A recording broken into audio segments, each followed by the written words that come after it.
20 years ago this month, U.S. Marines began fighting the largest urban battle since the Vietnam War.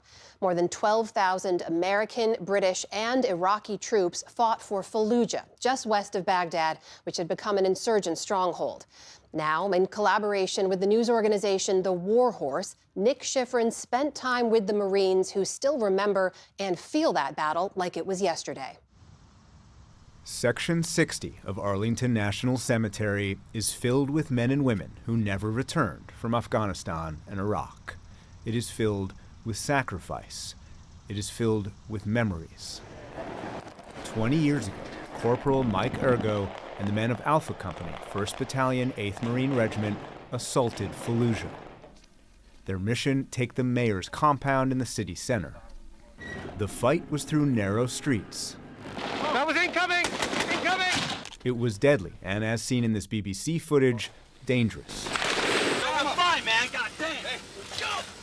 I ran off first and took a couple steps and immediately tripped and fell on my face. And I looked to see what I'd fallen on, and it was a body of an insurgent. Then 21-year-old Ergo and the team's mission was to clear the city of al-Qaeda-backed insurgents without overwhelming air power. So they went house to house. Originally, before we deployed, we were still concerned about winning the hearts and minds of the Iraqi people. So we obviously didn't want to destroy it to save it. And as we walked through the city and we're clearing it house to house, I'd already developed the sense that I was expendable, just like my teammates were. We spoke in the National Museum of the Marine Corps in Quantico, Virginia. A new exhibit dedicated to the battle for Fallujah mimics its streets, down to the trash. War can be imitated, but it cannot be recreated. I felt the whoosh of air going by me of bullets creeping between my point man and I just assumed that was it. The door opens and they toss a grenade out, and we clear the area, and I make sure everyone gets out, especially the guys on the stairs. And as I turn around, the explosion happens, and I get a little shrapnel in my body, and most of it's stopped by my armor, but a little piece of it gets into my neck. At any given time, there may have been a half dozen 360-degree firefights going on in our narrow sector. Then 31-year-old Aaron Cunningham was Alpha Company's commander. Fallujah was the largest battle that he or any of Alpha Company had ever fought. Brutal, absolutely brutal.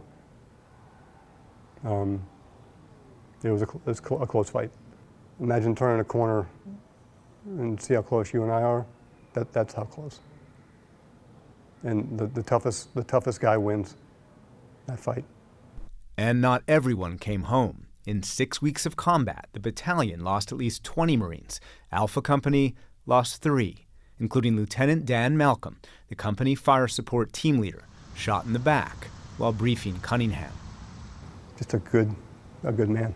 He was killed in the execution of his job, and he was doing it admirably. That's one of the many pieces of my soul that got left in that city. You can't leave an environment like that without some trauma. I mean, that exists. 15 days later, Lance Corporal Dave Hawk from the 1st Battalion, 8th Marines died in Fallujah. He was Ergo's friend. For years, Ergo was too overwhelmed to visit his gravestone. On this visit, he released 20 years of grief. You know, I asked my friend Robbie, hey, where's Dave? You know, because I just want to see him. And he's like, didn't make it, man. He got shot. And I think it was just that surprise. Just thinking I was out of it, thinking he was out of it, made it safe. He didn't.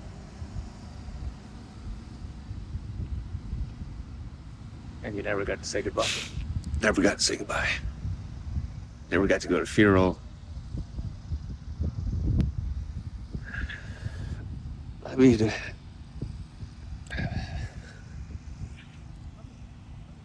never really got to tell him how much he meant to me as a friend.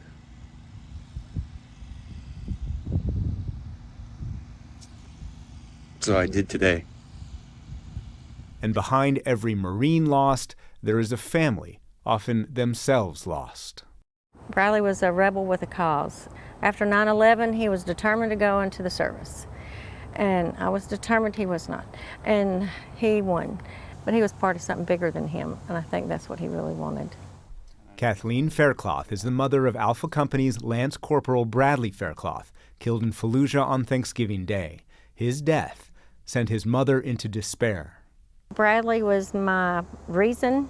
He was all the stuff that made me get up and function on a daily basis. And so once he was gone, it was just completely deflated, and waking up pissed me off. And I tried repeatedly, over and over, to not wake up. I'm like, God, you know, come on, give me a break. There's lots of people dying. I bet they like living. You can take me. If you got a quota to fill, I'm raising my hand. Get me out of here. And the days just kept going. It's like, you feel like such a failure that you cannot end your own life. Since 9/11, American service members and veterans have been 4 times as likely to die by suicide than in combat. War shadows its survivors long after guns go silent. Ergo returned from Iraq in 2005. I would ride my motorcycle blacked out, come in and out of consciousness as I was riding around, and hoping someone would hit me, or hoping I'd drive off a corner, or take a turn too hard and be done with it. And yet, battle breeds brotherhood. And 2 decades after Fallujah, Alpha Company held a reunion.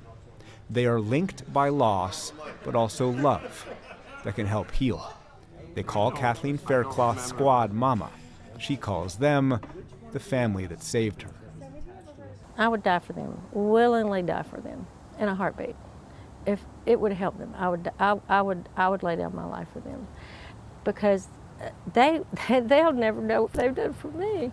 They'll never know. You know, they can't.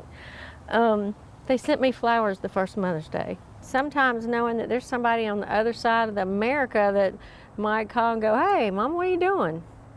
You know what I mean? And I can't pay them back, but I would die for them if it helped. I'd willingly, in a heartbeat.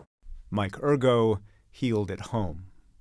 One day, my wife told me that, she couldn't go down the path with me anymore in terms of how much I was drinking and using drugs. So she said I'd have to make a choice and either keep using or choose her.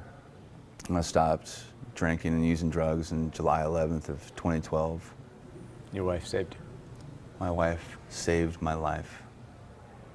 If she hadn't had the courage to tell me, demand that I stop, I would not be alive. There's not a doubt in my mind. I would be dead. I'd be a statistic. And now Ergo transformed his pain into purpose. Today he directs a VA vet center to help veterans who suffered like him. I talk to men and women and help them understand that there is good stuff right below that hurt, and that if they have the courage to feel some more discomfort, it's almost like washing out an infected wound. It's going to sting a little at first, but we're going to make the result even better and help them connect to their values, the things they love, the people they love and care about, the person that they want to be. And so that became my new mission, my new why, is to help other people feel that hope again. And that, he says, is the best way to honor those who never came home. For the PBS NewsHour, I'm Nick Schifrin in Arlington, Virginia.